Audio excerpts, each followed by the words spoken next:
feels good. Got the pants, got the charms, necklace, zipper, everything. Look, Nike's in some serious trouble with Caitlin Clark's fans right now. They basically set her whole fan base on fire, and not in a good way.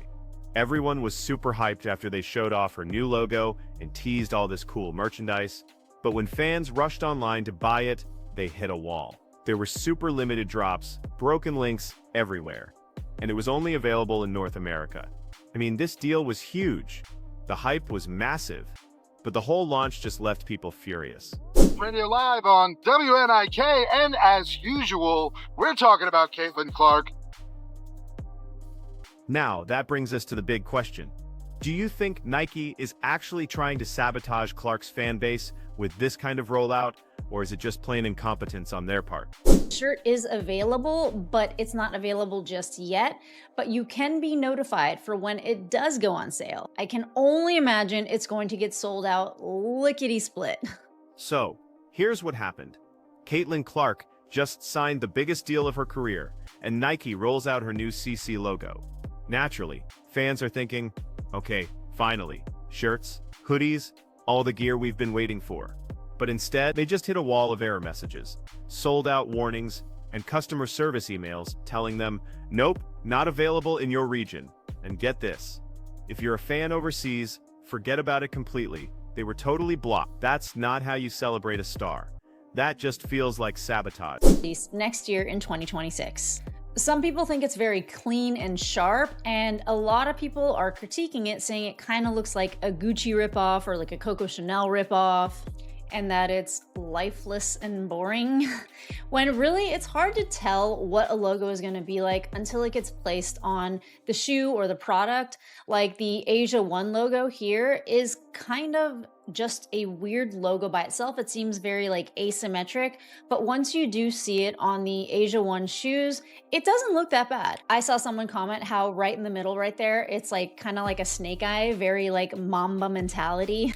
But regardless about how anybody feels about it, the second these things drop, they are going to fly. Let's talk about the product itself, right? It was just a simple white t-shirt with Clark's interlocking CC logo on the front.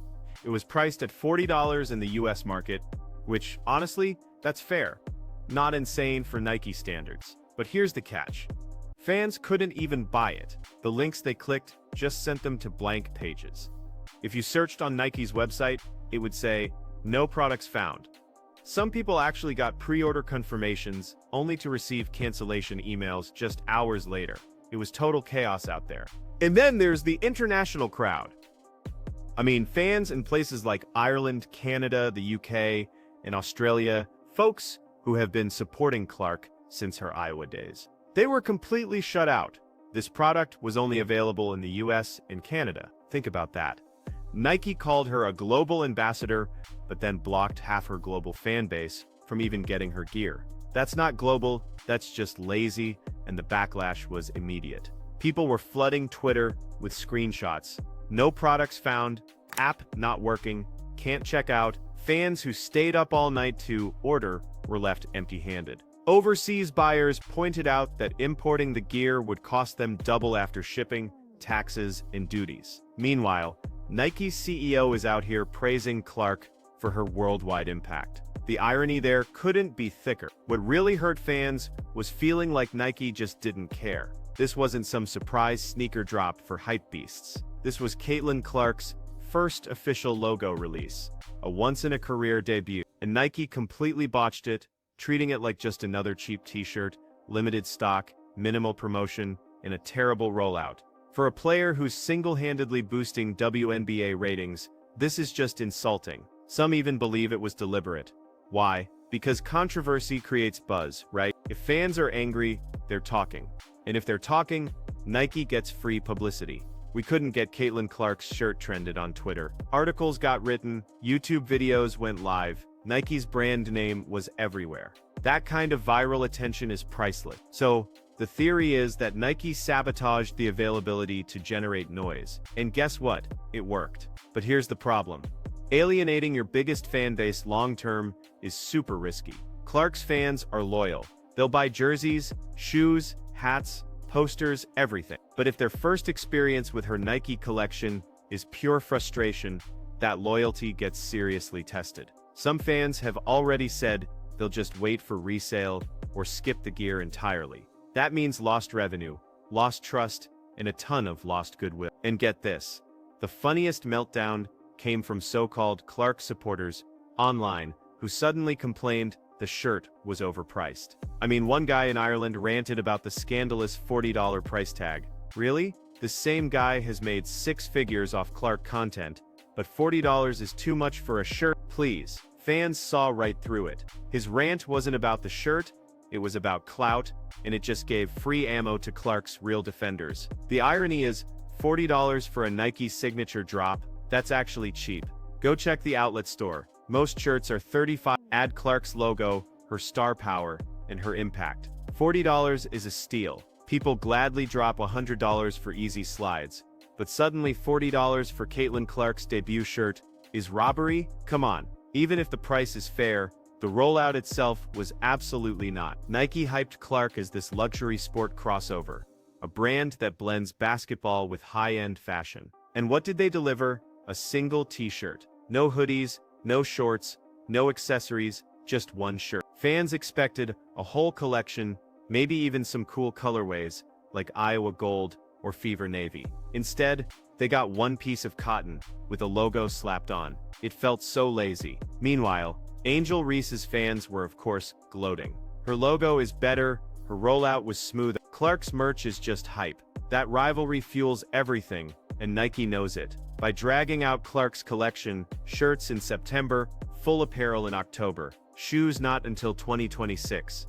They keep the drama alive, but at what cost? Fans wanted to celebrate, not argue about shipping fees and broken links. And Nike's own messaging just added fuel to the fire. The CEO said Clark was redefining women's basketball and reigniting a global fan base. Strong words, right? But those global fans couldn't even buy her merch. You can't call someone a global ambassador while restricting sales to North America. That's not global reach.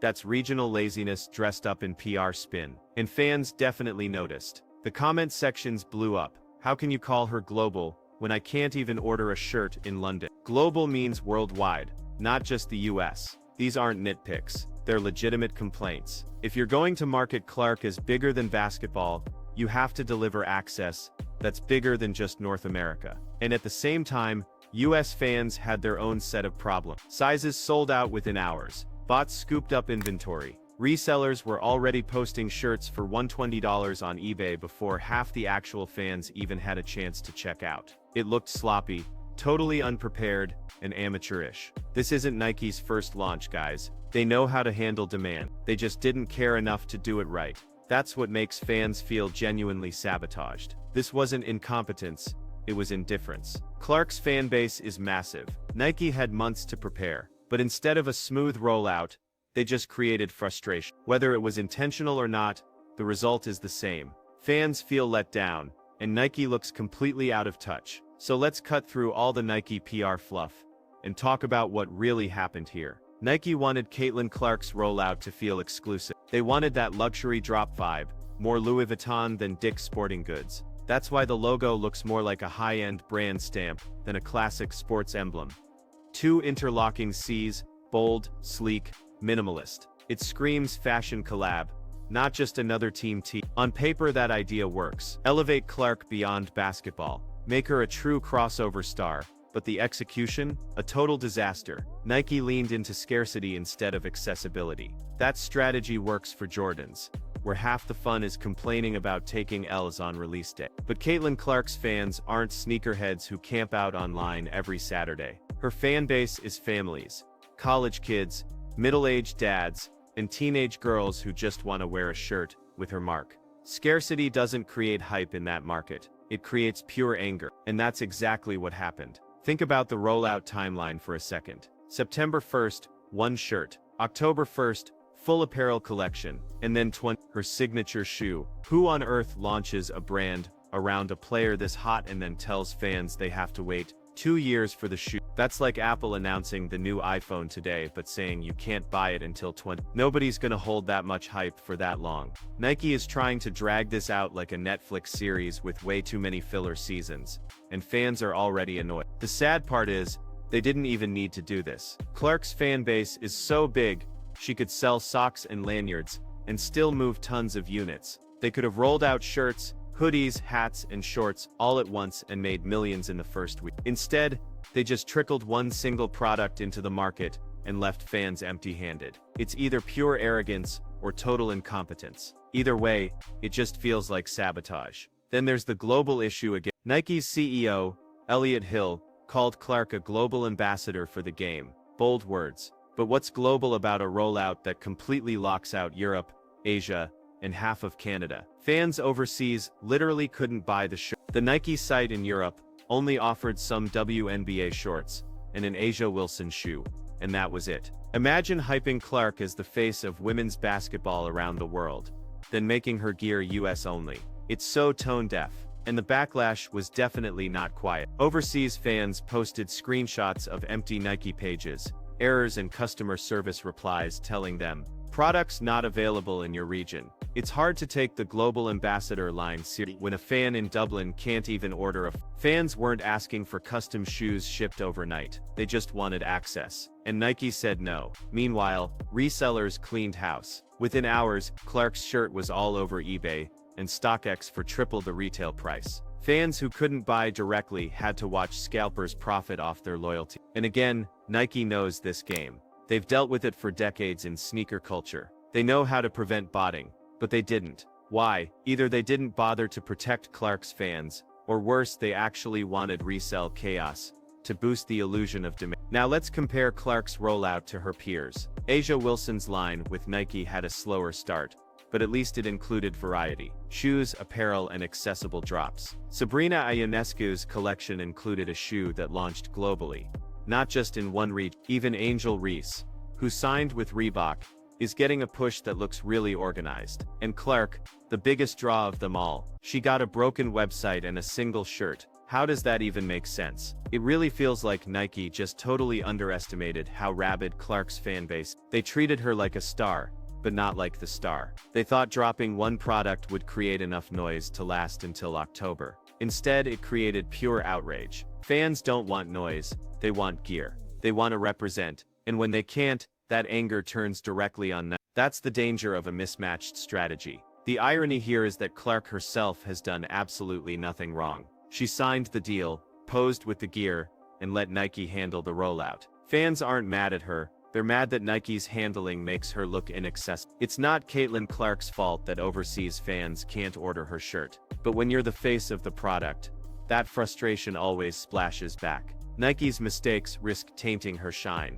and that's where the sabotage narrative really takes hold. Fans believe Nike is deliberately holding back supply, limiting access, and creating artificial scarcity to control the market. That might be smart for Jordans, but for Caitlin Clark, it just feels like punishing fans who just want to support her. Scarcity doesn't elevate Clark's brand here. It alienates the very people who built it. Even worse, Nike's PR spin just insults people's intelligence. They call Clark a global ambassador, but then block global access. They say she's redefining women's basketball, but give her fewer product options than role players get in team stores. They hype her as transformational, but then drip out one cotton tee. Fans can totally see the disconnect. They're not dumb, and the more Nike insists everything is fine, the more fans feel manipulated. Now some defenders argue $40 is fair, and they're right. For Nike standards, it's not outrageous, but fairness isn't really the point here. Accessibility is. Fans don't mind paying $40 if they can actually buy it. Complaining about the price just misses the bigger scandal. Fans across the world couldn't buy it at any price. That's the real sabotage. There's also the optics problem. Clark's rivals' fans jumped at the chance to mock her rollout. Angel Reese supporters were claiming Nike disrespected her. Paige Bicker's fans were laughing at the chaos. And in the middle of it all, Clark fans were stuck with screenshots of empty carts. Nike literally gave her haters ammunition on a silver platter. But here's the twist. Nike probably isn't sweating it. Controversy drives conversation. Conversation drives relevance. By fumbling the rollout, Nike created a bigger story than a smooth launch ever would. Everyone's talking about Caitlin Clark's gear, even people who don't follow the WNBA. That buzz has value to them. To Nike, outrage is just another marketing strategy. Still, it's a risky game. Clark's fan base isn't built on hypebeasts chasing clout. It's built on families, young athletes, and casual fans who actually wear what they buy. Alienating them early can absolutely backfire. Fans burned now may not line up again in 2026, when that signature shoe drops. And if Nike can't even get a t-shirt rollout right, why should anyone trust them with a shoe launch? That's the heart of the problem. Caitlin Clark deserved a flawless rollout. She's carried the fever into the spotlight, boosted league ratings, and proven she's the biggest draw in women's sport. Her fans deserved more than a sloppy t-shirt launch with broken links. Nike failed them, and if they keep failing, fans will look elsewhere. To Adidas, Puma, or even Reebok, for gear that actually respects them. The truth is simple. Caitlin Clark is bigger than Nike's mistake. She'll keep selling out arenas, breaking records, and inspiring fans. But Nike's brand, not hers, takes the hit when fans feel sabotaged. And right now, Nike looks out of touch, unprepared, and sloppy. That's just not how you treat the face of your women's basketball push. So Caitlin Clark's biggest Nike moment totally turned into a headache for her fans. Broken links, limited stock, and blocked countries made what should have been a celebration feel like sabotage. Nike might try to spin it as hype, but fans know better.